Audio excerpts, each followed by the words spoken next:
Ahora hablemos de este asunto de la transición entre el bright side y el dark side y de la transición de la sombra proyectada. Para eso vamos a volver a esta imagen. Les había hablado de que según las variaciones en el ángulo de incidencia se daba un fenómeno donde habían más rayos afectando una zona donde todas las variaciones llegaban y gradualmente iban cayendo a zonas donde solo algunos ángulos de luz llegaban, y por eso se daba dando una dispersión en la luz y no quedaban golpes de luz fuerte. Lo que quiero decir es que de no haber diferencia en los ángulos de incidencia, no existiría una transición entre el bright side y el dark side, y la zona iluminada y la zona en penumbra tendrían un cambio brusco, un plano lineal, como en los dibujos animados. Estas diferencias en el ángulo de incidencia también tienen que ver, desde luego, con este rango de dispersión de la sombra, que les recuerdo, la sombra proyectada no es solamente dispersión, tiene un área de un tono parejo y luego un área de dispersión. Listo, todo esto está relacionado. Ahora vamos a revisar bajo qué situaciones lumínicas se pueden dar transiciones mayores y menores entre el bright side y el dark side y las sombras. Listo. Esto tiene que ver con el tipo de fuente de luz. Existen tres tipos principales de fuente de luz, que son el point light, el spotlight y el area light. Son puntos de luz que se diferencian por su tamaño, son tipos de luz que se diferencian por su tamaño o su área de difusión de luz, y en consecuencia por el rango de variación de ángulos de incidencia. Entonces hagamos una nueva capa y revisemos este tema a través de algunos ejemplos. Voy a necesitar entonces tres planos, tres objetos y tres fuentes de luz diferentes. Primero voy a dibujar los planos. Utilizaré el dibujo de forma rectangular y dibujaré unos planos grises, un gris parecido al del fondo pero a la misma es lo suficientemente diferente para diferenciarlo, y dibujo este rectángulo. Los otros dos planos van a ser iguales, entonces solo necesito duplicar esta capa y moverla con la herramienta de mover.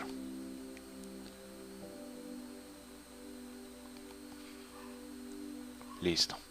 No están bien alineados ni bien distribuidos. Selecciono los tres, los alineo al centro y los distribuyo. Listo. Estos planos se ven muy planos, no tienen casi una percepción de tridimensionalidad, entonces voy a darles un poco de perspectiva. Para esto, primero los voy a combinar, selecciono las tres capas, las combino y voy a presionar el comando Control T, que es transformar. Dejo presionadas las teclas Shift, Control y Alt.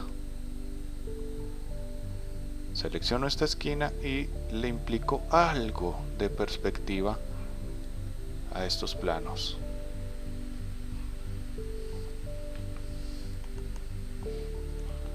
Está muy cerca del borde, acá estará mejor. Listo. Ahora sí parece un elemento tridimensional. Haré algo parecido con las esferas, que serán los objetos afectados por la luz para este ejemplo. Dibujaré las esferas con la herramienta de elipses y para que sea una esfera y un círculo y no un óvalo, debo dejar presionada la tecla Shift.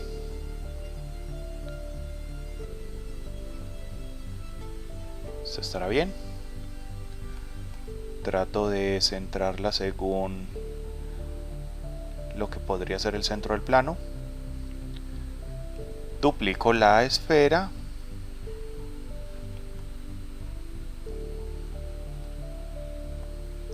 Dos veces.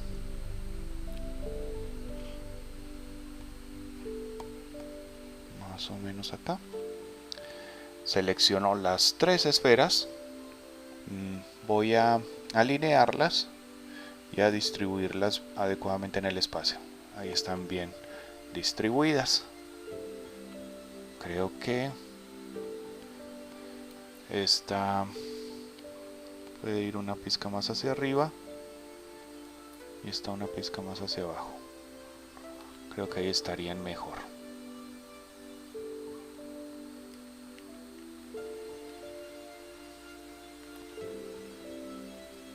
Estas no las voy a combinar, no hace falta porque no les voy a aplicar perspectiva. Por acá tenía una capa vacía que no había utilizado, la voy a utilizar, la pondré hasta arriba. Y en esta nueva capa voy a dibujar las fuentes de luz.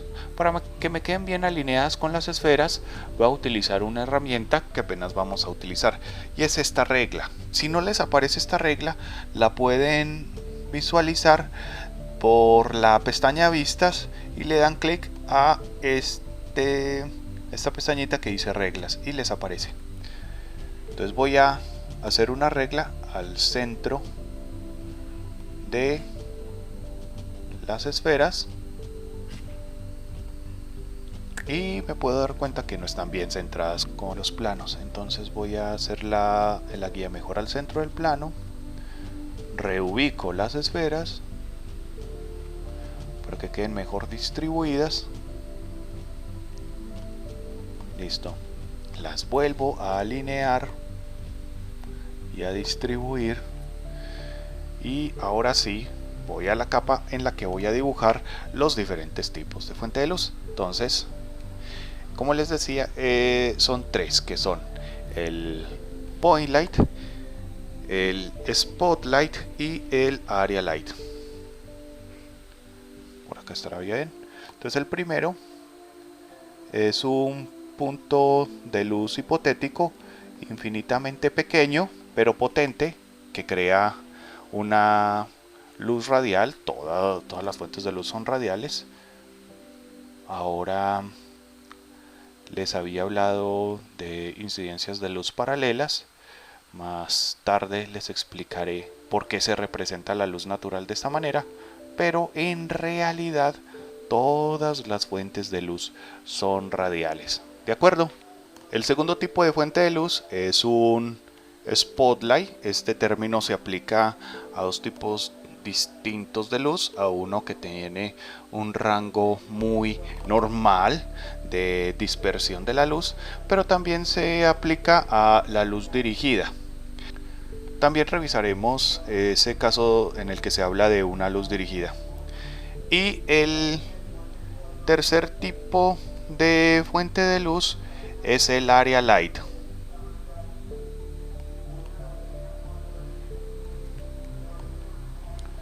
Listo. Ahora, nombrémoslos.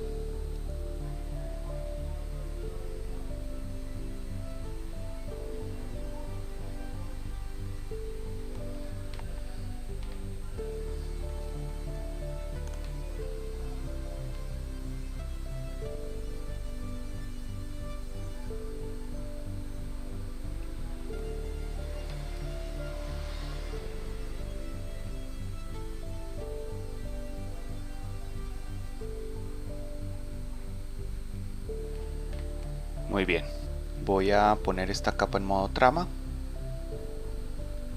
y utilizaré un color amarillo. Entonces, para el point light, como les había dicho, es un tipo de luz que es infinitamente pequeño pero potente, que puede afectar los objetos pero no tienen ninguna variación en el ángulo de incidencia. Simplemente son radiales pero fijos. Listo. Esta fuente de luz no genera transiciones entre el bright side y el dark side y su sombra proyectada es sólida. Vamos a dibujarla entonces.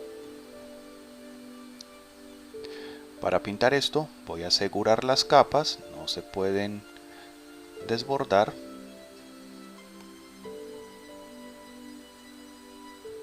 Listo.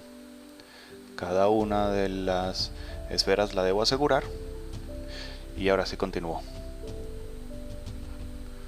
Voy a hacer más oscura esta sombra para que sea más claro el punto.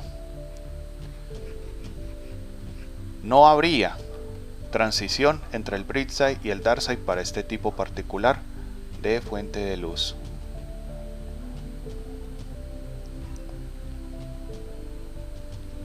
Listo. Y su sombra proyectada no tendría ninguna transición. ¿De acuerdo? Ahora vamos a revisar el spotlight. El spotlight, este tipo de spotlight, ya les comenté que el término también se aplica a otra acepción de spotlight, genera luz radial desde cada punto de su superficie, no solo desde el centro, sino desde cada punto de su superficie. Entonces, desde la parte de arriba genera luz radial, desde la parte de abajo genera luz radial, desde cualquier lado de su superficie genera luz radial. Esto es lo que hace que hayan diferentes ángulos de incidencia desde una misma fuente de luz, ¿sí? Porque la luz no viene desde el centro de la fuente, sino desde la superficie. Y si la superficie es extensa, va a generar más variaciones en el ángulo de incidencia. ¿Listo? Entonces, voy a marcar más o menos esto mismo con los puntos límites. Desde la parte de arriba de la fuente de luz, voy a marcar puntos límites por la parte de arriba y abajo del objeto. Y desde la parte de abajo de la fuente de luz, voy a marcar por los límites, voy a marcar líneas por los límites de arriba y de abajo del objeto. Entonces voy a hacerlo con color diferente. Entonces desde la parte de arriba de esta fuente de luz pasaría luz acá. Listo. Esta es parte de la radialidad del límite superior con los límites del objeto. Y desde la parte de abajo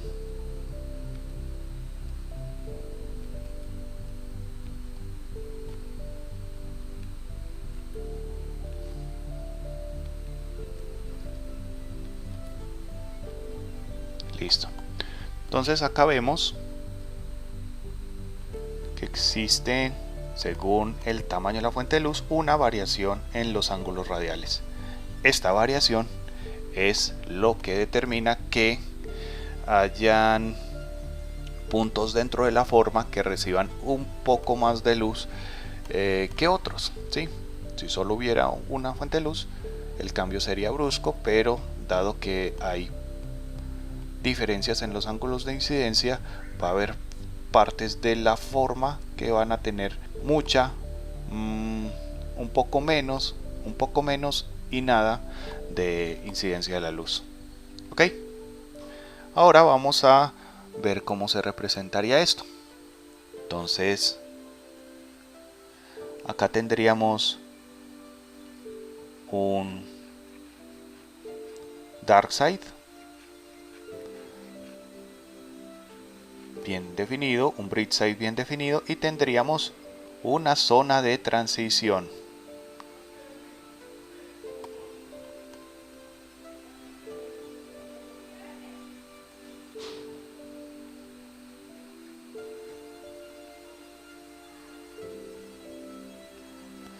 Creo que le sumaré un poco más de dureza para hacer una zona de transición un poco más suave.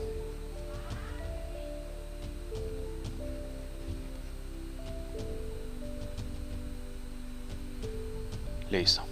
Y también hay una zona aquí entre esta línea superior y esta línea inferior. Habría una parte sólida de la sombra, y luego este rango, esta pequeña parte de acá,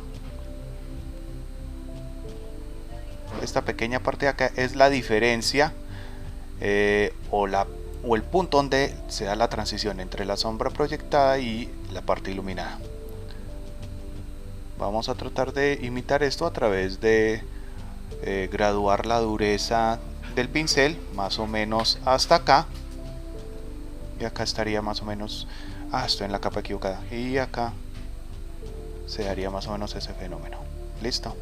Entonces esta sombra se puede ver que tiene un rango de dispersión más o menos similar al que acabo de describirles. Ahora vamos a revisar cómo es esta dispersión para el Area Light, que es de hecho una de las fuentes de luz más extensas en superficie. Listo. Y por lo tanto la que más variaciones en el ángulo de incidencia tiene. Esto genera unas áreas de transición entre el bright side y el dark side muy difusas, y a la misma vez sombras proyectadas muy difusas. Listo. Este tipo de fuente de luz la utilizan mucho en estudios de fotografía para suavizar la forma de las facciones de los modelos, para suavizar la forma de los productos, para que todo tenga un feeling estético más suave, más agradable en general. Es un tipo de fuente de luz muy común en estudios de fotografía. No sé si la hayan visto, es una sombrilla con el interior reflectivo y una luz golpea directamente hacia la sombrilla, y cuando la luz rebota en el fondo de la sombrilla se convierte en una area light extensa que dispersa la luz de una manera mucho más suave. Listo. Vamos entonces a revisar los límites. Sí, ya les había dicho, desde cada punto de la superficie es radial, pero vamos a revisar un poco esos límites. Entonces, el límite superior de esta fuente, pasando por los puntos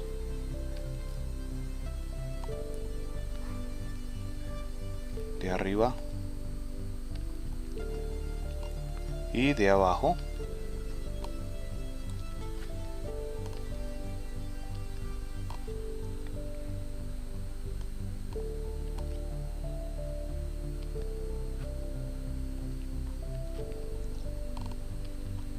y pasando por los puntos de arriba y de abajo desde este otro límite inferior de la fuente de luz. Acá se puede ver que la variación en los ángulos de incidencia es enorme. Entonces, igual, sí puede haber un punto donde la sombra es de un tono parejo, pero su rango de dispersión es mucho mayor. Y también va a haber una parte del objeto que tenga un bright side pleno, pero la mayor parte de su volumen será transición. Entonces veamos esto también en ejemplo. Acá iría al objeto, voy a hacer una dureza aún más suave, una dureza menor.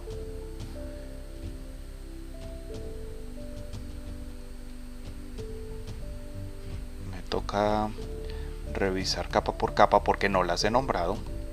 Ese es uno de los inconvenientes que les hablaba. Y voy a hacer que esta transición sea muy suave. Sí, debe haber un dark side más o menos definido y un bright side más o menos definido, pero mayormente será transición. Listo. Y de la misma manera, acá va a haber una parte que tendrá una sombra sólida, pero mayormente será transición.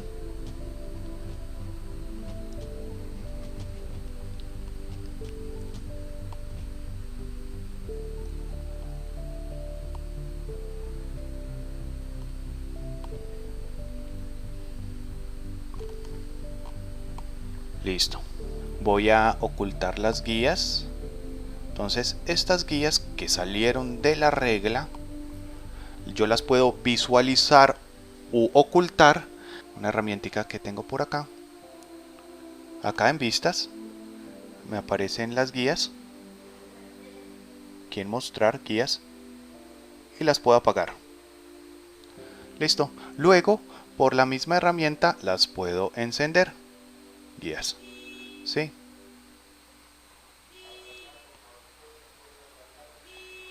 Y el comando para eso sería control más coma. Ok. Ahora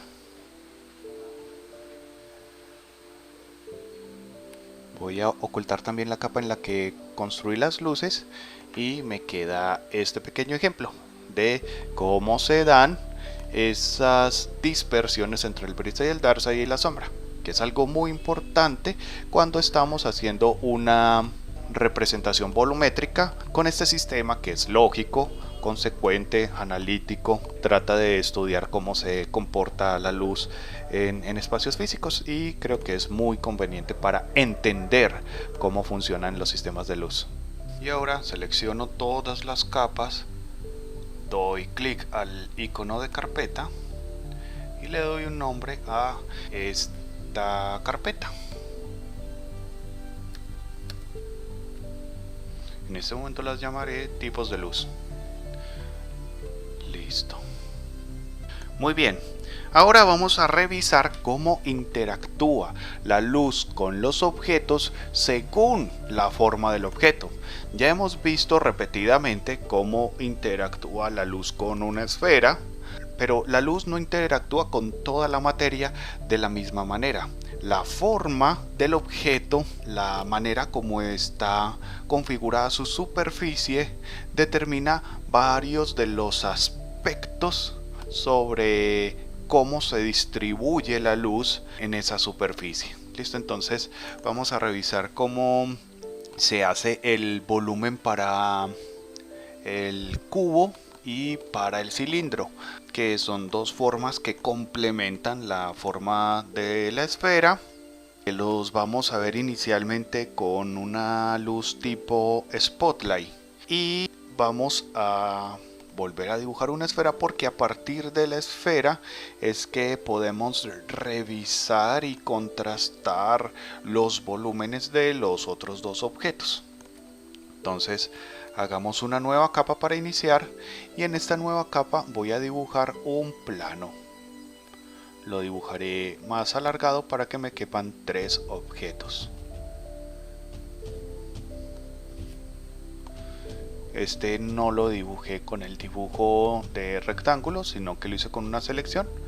Estoy haciendo más o menos lo mismo de dos maneras diferentes para presentarles alternativas. Ustedes ya elegirán con qué herramienta prefieren trabajar.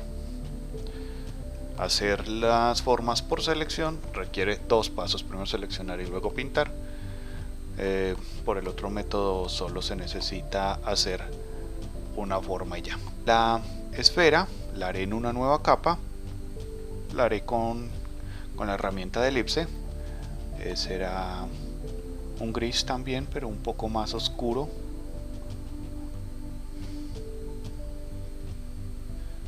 Listo. Por ahora simplemente necesito visualizarlos. Voy a hacer un poco más claro el fondo, creo que está muy oscuro. Igual un poco más clara la figura. Listo. En una nueva capa voy a dibujar el cubo. Por ahora solo necesito dibujar la silueta y más adelante dibujaré el volumen. Entonces la silueta del cubo la voy a hacer con el lazo poligonal. En esta vista, que es frontal, muy ligeramente vista superior, prácticamente 100% frontal, la silueta de un cubo se vería muy parecida a un hexágono.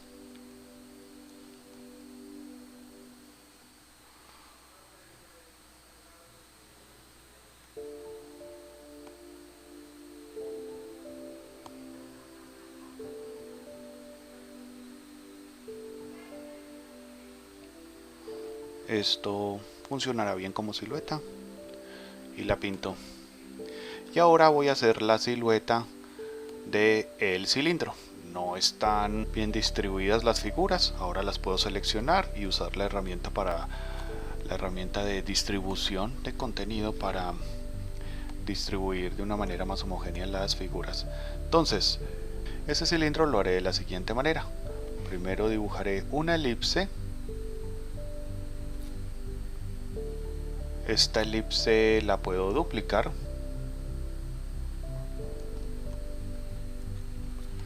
Luego bajo la elipse con el shift presionado para que se mantenga alineada.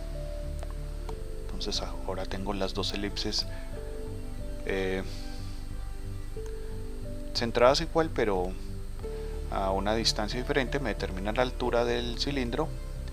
Selecciono esas dos capas, las combino para que estén en la misma capa, y luego, ya sea con lazo poligonal o con selección de rectángulo o con la herramienta rectángulo, voy a dibujar una forma que vaya desde esta esquina hasta esta esquina. Debo ser lo más preciso posible, por lo tanto me voy a acercar bastante para tener un mayor grado de precisión. De acá hasta acá. Les recuerdo que estoy dibujando solo en píxeles. Listo. Me quedó faltando un par de píxeles. Acá me está creando inconvenientes el ajuste. El ajuste, por alguna razón, me está deformando la selección. Entonces, este ajuste, que son esas líneas rosadas que a veces salen, son como unas guías. Se puede desactivar, este ajuste se puede desactivar por ver, vista. Acá donde dice ajustar, le puedo decir a qué quiero que se ajuste. Y le voy a decir que no se ajuste a nada. Entonces quito las guías.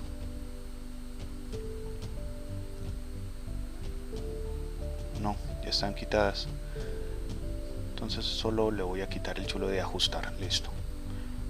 Ahora no se va a ajustar a nada y voy a poder dibujar mi rectángulo. Siguen apareciendo, pero ya no afectan.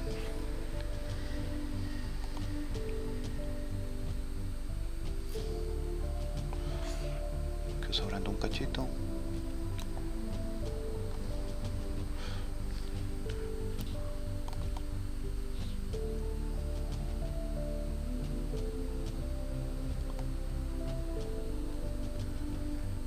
Realmente ya no estaban activas, se visualizaban pero no estaban activas. Listo, ahora tengo mis tres figuras. Voy a escalar un poco estas dos, que sean más pequeñas para que sean más acordes con el tamaño de la esfera. Ahí están un poco mejor. Selecciono las tres capas. Acá no me aparece la herramienta porque debe estar seleccionada la herramienta de mover, y las distribuyo en el espacio. Voy a crecer también un poco el fondo, que llegue por ahí hasta acá, la superficie, y la voy también a escalar un poco hacia los lados.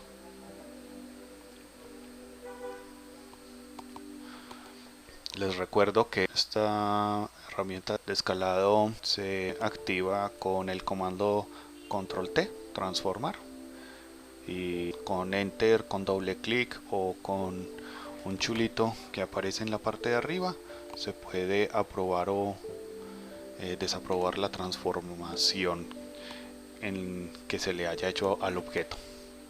Ahora voy a dibujar el ki. A partir de este momento el ki casi que podría empezar a ser imaginario, ¿sí? Si yo tengo ya un cierto dominio sobre el volumen, entiendo cómo se comporta y todo eso, a veces puedo prescindir de dibujar el ki, pero lo que siempre debo dibujar en una capa como guía son los ángulos de incidencia de la luz. Entonces utilizaré un ki igual al que ya hemos venido utilizando, que viene de izquierda a derecha, de arriba a abajo, de adelante hacia atrás, y solo voy a hacer unas líneas guía para la trayectoria de los haces de luz.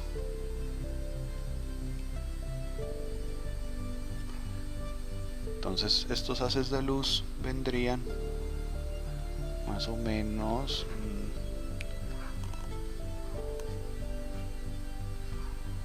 en esta dirección, de izquierda a derecha, de arriba a abajo, de adelante hacia atrás. Esto es principalmente para poder saber la longitud y la ubicación de las sombras proyectadas, y también para revisar con mayor precisión qué forma y qué ubicación tendría el bridge.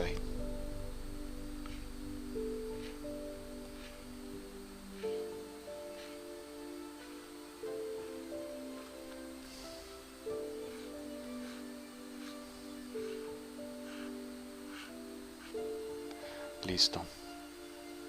Como la luz viene un poco desde adelante, las sombras proyectadas no se van a proyectar, valga la redundancia, de manera lateral, sino que deben tener una cierta inclinación hacia atrás.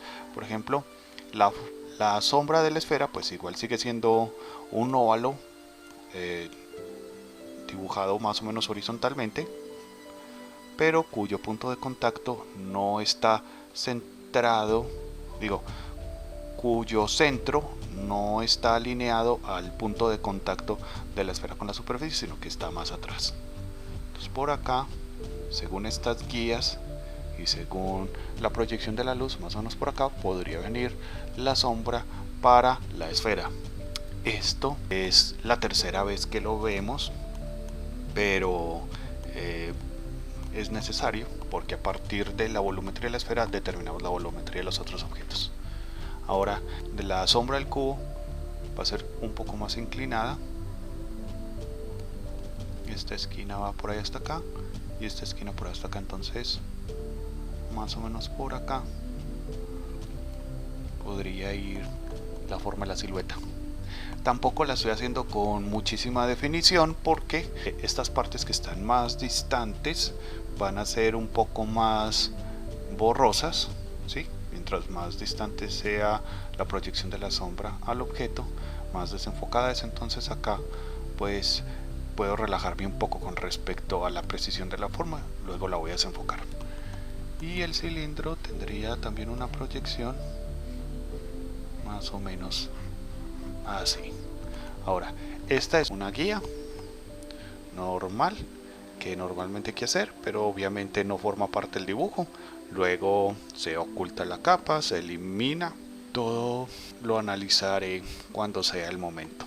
Ahora voy a hacer lo que ya hemos hecho antes, que es dar la volumetría. Voy a trabajar unos tonos un poquito más contrastados que los del ejemplo de estas esferas, que están poco saturadas. Voy a tratar de hacer unas formas un poco más contrastadas, pero esencialmente será lo mismo.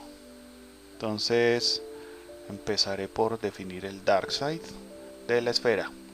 Antes de eso voy a asegurar todas las capas para que no se vayan a desbordar.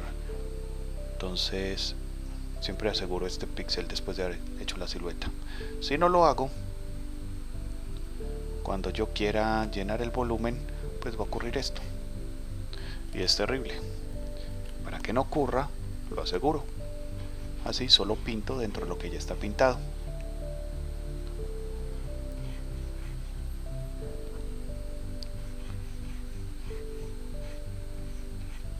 Listo. Y ahora voy a hacer una brocha más o menos con esta dureza, un poquito más grande, que tenga que esté un poquito más cerrada.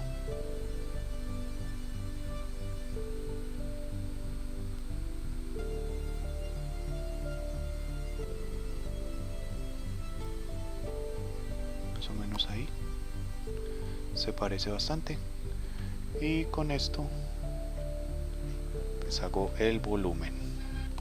Creo que quiero una zona de dispersión un poco mayor.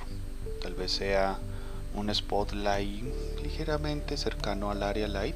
No llega a ser un área light, pero se le aproxima un poco.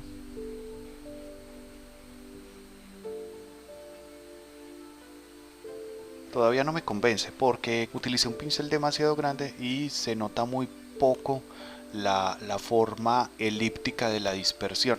Casi parece un degradado lineal y quiero que sea más radial. Entonces corregiré un poco esto. Hago el dark side, encojo un poquito la brocha y trato de hacer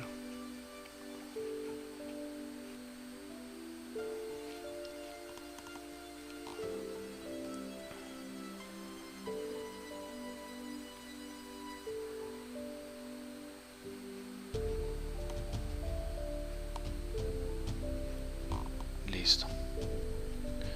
Acá está muy bien. Entonces, repasemos. La forma como se dispersa la luz en los objetos esféricos depende de la forma del objeto. En este tipo de objetos, la luz tiene una dispersión elíptica. Genera gradualmente tonos que van cambiando en forma de anillos, ¿sí? Tiene un centro de brillo acá y se degrada en tono en esta dirección. Entonces, este tipo de forma tiene un volumen definido por un degradado radial. El cubo tiene únicamente superficies planas. ¿Listo? Acá pasa algo. Cuando la luz toca esta superficie, toda una misma cara es afectada con exactamente la misma intensidad. Cada una de las diferentes caras es afectada con una intensidad diferente, pero en la cara como tal, toda la cara está afectada en una proporción exactamente igual. Esto quiere decir que para objetos con superficies planas, el volumen se define a través de única y exclusivamente tonos planos. ¿Listo?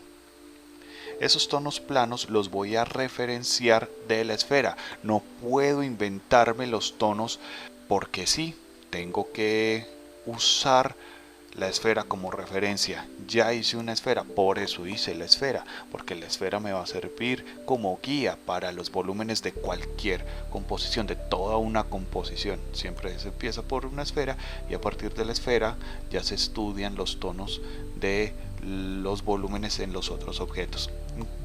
Entonces, estando en la capa del cubo, hago una selección de la cara superior del cubo y luego analizo, cojo el bote de pintura y analizo en la esfera de qué color sería esa proyección en esta forma. Entonces, la parte que más se parece en proyección de forma a la cara superior del cubo es esta parte de la esfera. Entonces tomo el color de esa parte y se lo aplico al cubo.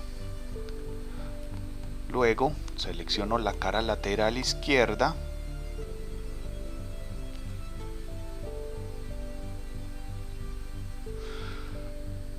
tomo el bote de pintura, presiono el Alt para que se aparezca el gotero y busco dentro de la proyección de forma qué parte de la esfera se parece más a la proyección de esta cara. Yo diría que esta. Entonces copio este tono y se lo aplico al cubo. Quedó muy parecido al del fondo, pero no debo cambiar el tono. Si se quedó parecido al del fondo, sería más legal cambiar el fondo, porque no me puedo inventar los tonos del volumen de los objetos. Tienen obligatoriamente que responder al volumen de la esfera, sí o sí. Y la proyección en la esfera que más se parece a la proyección de esta cara sería este pedazo. Entonces tomo ese tono y se lo aplico. Bueno, para poder visualizar mejor esta cara que quede un poco difusa, voy a oscurecer un poco el fondo. Listo. Debe ser así. No puedo oscurecer o aclarar esta cara por capricho porque quedó muy parecido al fondo. No, esta cara tenía que ser así porque era el tono que respondía al volumen según el análisis del volumen en la esfera, y no hay un modo diferente correcto de estudiar de qué tono deben ser esos volúmenes. Sí, quedó muy contrastada esta cara. Algunos dirán que lo podría aclarar. La respuesta es no. Tengo que seguir lo que la esfera me indicó. Ahora voy a hacer los volúmenes del cilindro. Para hacer los volúmenes del cilindro puedo utilizar la herramienta de degradado y mantenerla en degradado lineal.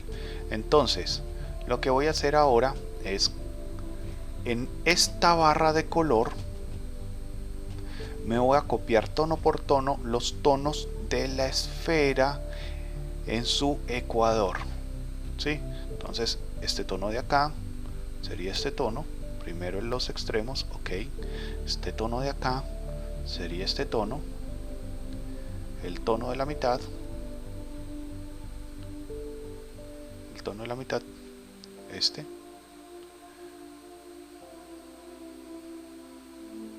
Creo que este no me quedó bien seleccionado. Listo. Entonces esta es una escala que se copia los tonos que hay acá en la esfera. ¿Sí? Aparece un gotero. Automáticamente cuando abro esta ventana de grado aparece un gotero y puedo tomar un color de cualquier área en lugar del área de trabajo. Ok. Le digo ok. Y hago un degradado. No, me quedó muy bien. Ahí está.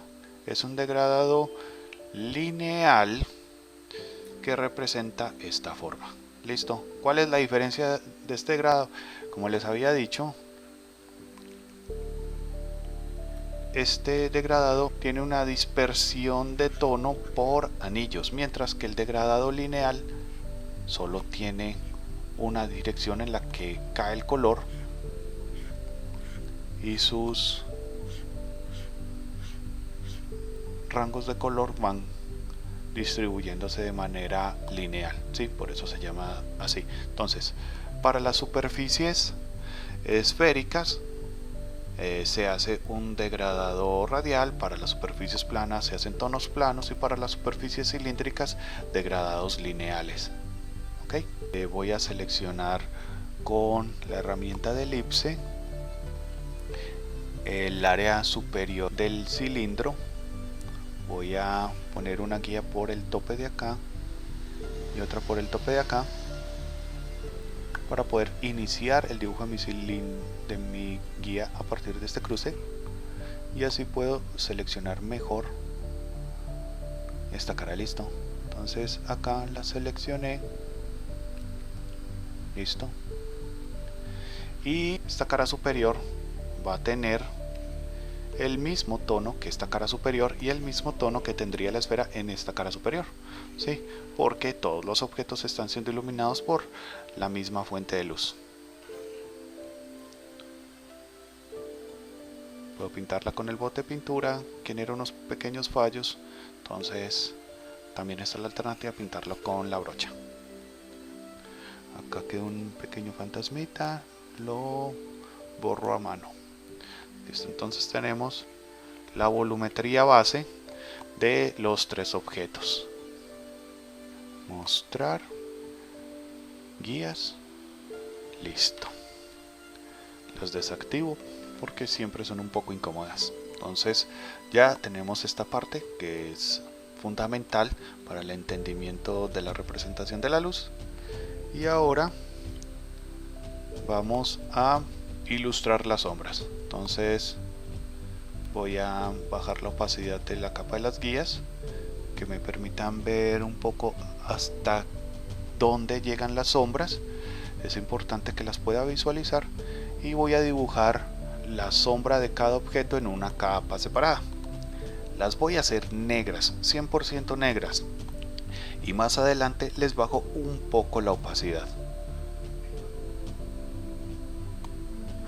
Entonces empezaré por dibujar la de la esfera, que ya les había dicho, empiezo con un punto que tenga una dureza media, casi depende del grado de dispersión de entre el Brightside y el Darkside, que determinaría qué tanta dureza quiero en la pincelada.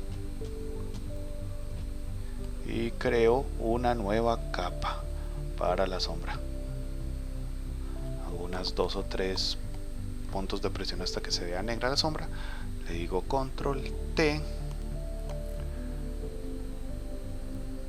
presiono el shift para aplastarla, luego shift control alt para seleccionar una esquina y darle algo de perspectiva, y que se genere una dispersión mayor a la distancia de la representación de la sombra. Entonces lo ubico con control T, la escalo,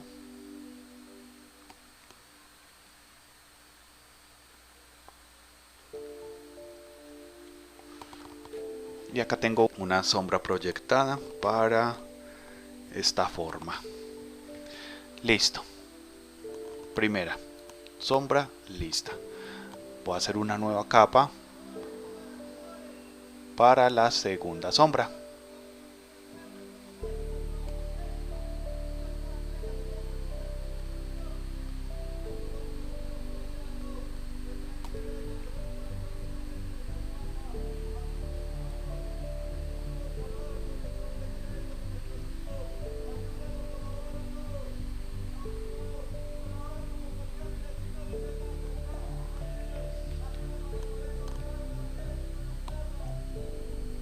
Listo. Entonces esta es la forma base de esta sombra proyectada, y ahora voy a utilizar un filtro para hacer que esté más desenfocada la distancia y menos desde la base. Voy a seleccionar la sombra,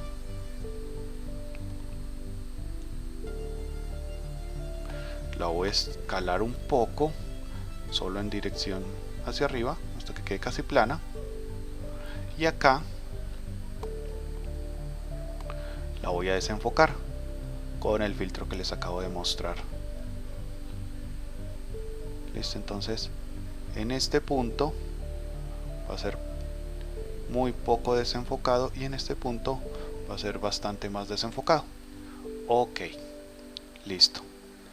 Activo la capa y ahora le doy control T a la sombra y la regreso a su posición original.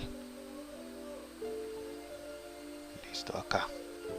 Entonces de esta manera el desenfoque queda un poco más estirado en sentido horizontal y se ve más natural. Es mucho más bonito. Listo. Ahora tendré un proceso parecido para dibujar la sombra proyectada del cilindro. Entonces hago una nueva capa y, según la guía que había hecho antes, que está muy tenue, la voy a revisar un poco mejor aquí. ¿Sí?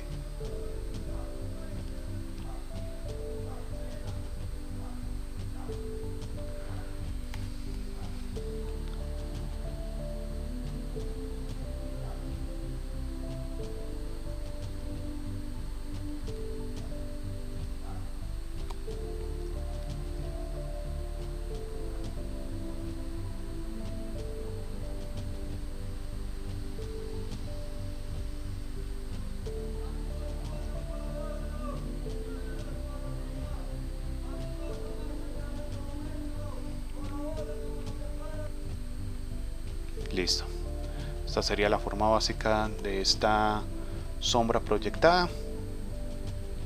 Tal vez quedó demasiado inclinada. Voy a cambiar un poco su inclinación con la herramienta de transformar. Y ahora voy a escalarla un poco hacia arriba.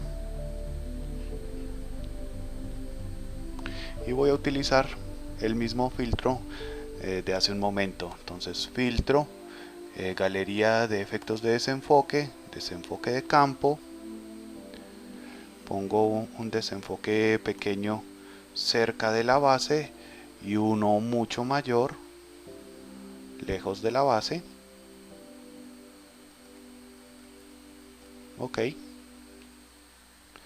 Le doy control T, presiono el Shift y regreso la sombra proyectada a su punto inicial, que sería más o menos por acá. Apenas medio se ve debajo del cilindro. ¿De acuerdo? Entonces, de esta manera ya tengo las tres sombras proyectadas dibujadas de una manera adecuada, ¿sí? Tiene un uso de las herramientas. También podría haberlas dibujado desde cero, simplemente a punta de pincel, pero es más interesante poder utilizar las herramientas. Creo que puedo estirar un poco más esta sombra hacia arriba, que sea un poco más coherente con la proyección de las otras dos figuras, que está un poco desfasado.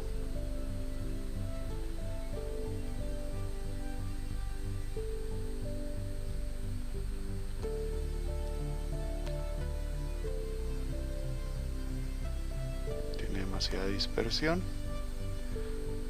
Se la reduzco un poco con la perspectiva opuesta.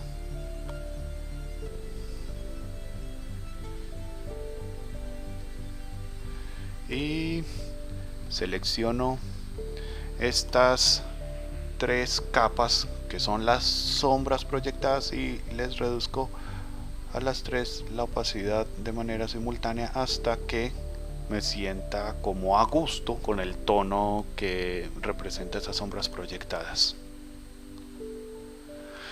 Creo que ahí están bastante bien. Este sería más o menos el estudio de la dispersión de la luz según la forma de los objetos. Vamos por último a nombrar las capas.